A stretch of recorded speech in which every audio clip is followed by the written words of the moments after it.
BV Raju institute of technology నర్సాపూర్లో mechanical Bajaj India 2026 రెండవ రోజు వివిధ విభాగాల్లో బగ్గీల శక్తి సామర్థ్యత పోటీ పరీక్షలు నిర్వహించడం జరిగిందని M Bajaj India convener Shri Ali Syed, joint convener doctor Vemula Muralikrishna, professor of mechanical engineering B V Raju institute of technology తెలిపారు.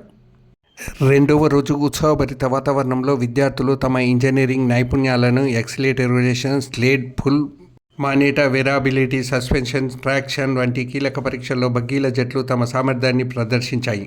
ఎం బాజా 2026 సహా కన్వీనర్ శ్రీమతి లలితా పాత్ర మాట్లాడుతూ, విద్యార్థి జట్లు ఒకే రోజు టెక్నికల్ ఇన్స్పెక్షన్, కాస్ట్ వాలిడేషన్, సస్పెన్సిబిలిటీ, ఇన్సోవేషన్ వంటి స్టాక్ ఈవెంట్లను సమర్థంగా నిర్వహించడంతో పాటు స్లేడ్ ఫుల్, మానిటరబిలిటీ, సస్పెన్షన్, ట్రాక్షన్ వంటి డైనామిక్ పరీక్షలను సమర్థవంతంగా పరీక్షలు నిర్వహించామని తెలిపారు.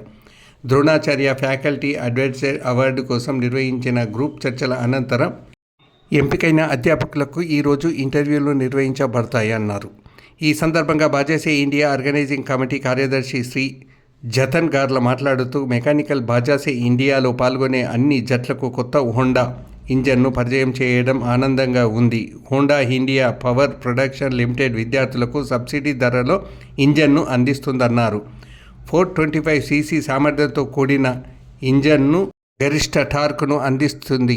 ఇది ఆఫ్ రోడ్ పరిస్థితుల్లో అద్భుత పనితీరు, దీర్ఘకాలిక నమ్మకాన్ని కల్పిస్తుంది.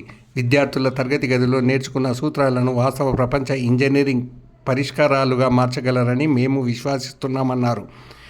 ఈ కార్యక్రమంలో B V Raju institute of technology principal doctor Sanjay Dubey, director doctor Lakshmi Prasad, Balaji Subrahmanyam, chairman organising committee doctor K C Vora, Bajaj India సలహాదారు ఈ కార్యక్రమంలో పాల్గొన్నారని తెలిపారు.